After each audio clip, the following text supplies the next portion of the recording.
Bagaimana jika Wang Lin, Tiaju kembali bertemu dengan sosok yang pernah memenjarakannya, namun justru tidak membalas dendam? Saat Wang Lin Tiaju bertemu lagi dengan pria tua misterius, orang yang pernah mengurungnya di dalam lorong. Sebelumnya ia tidak menunjukkan kemarahan. Sebaliknya, ia dengan tenang mengeluarkan binatang petir bertanduk satu dan dengan hormat menyerahkannya kepada pihak tersebut. Melanjutkan kejadian sebelumnya, Li Yuan dan wanita klan Ge melangkah maju dengan menginjak pedang besi. Sementara Wang Lin Tiaju mengikuti dari belakang.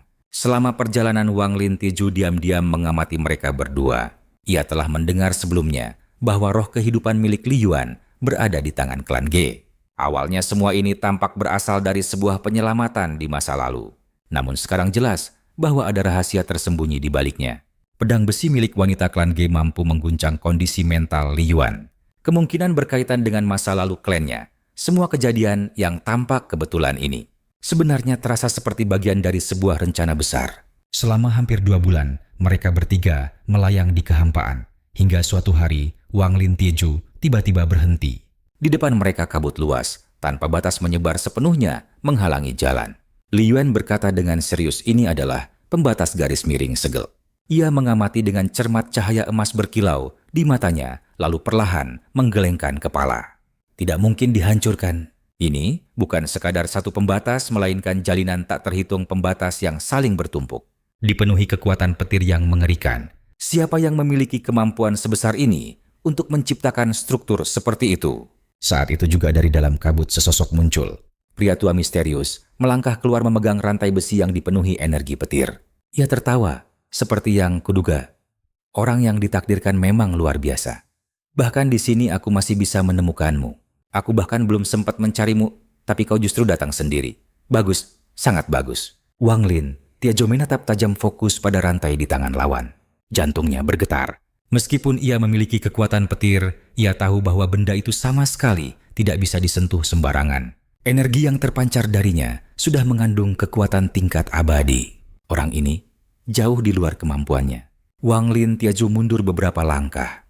Ia tidak mengenal orang ini dan mengira bahwa orang yang ditakdirkan bukanlah dirinya. Namun, Li Yuan berpikir sebaliknya. Melihat reaksi Wang Lin Tiaju, ia sadar bahwa keduanya tidak mengenal pria tua itu. Maka kemungkinan besar yang dimaksud adalah dirinya.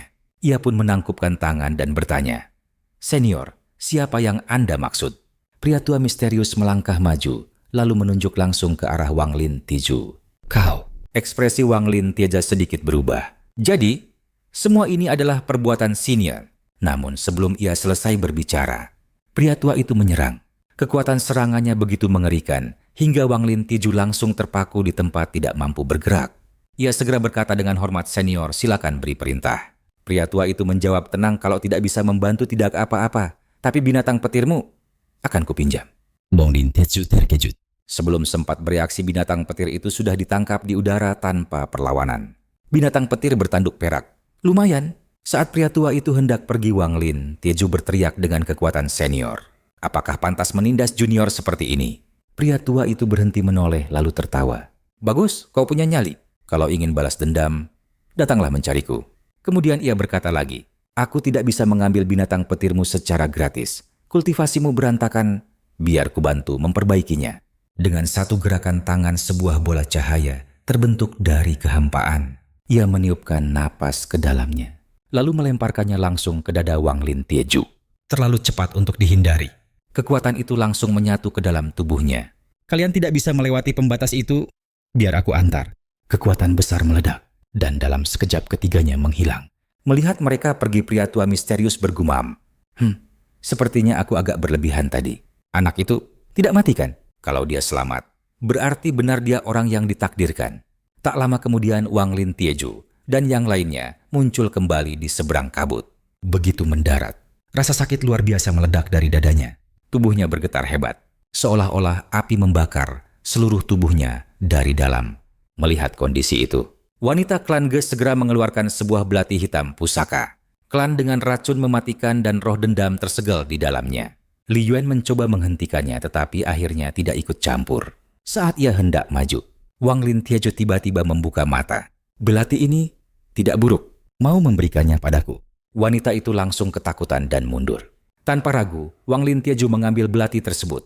Di dalam tubuhnya bola cahaya mulai meledak dengan kekuatan mengerikan. Namun anehnya, hal itu tidak melukainya. Sebaliknya justru memperkuat dirinya.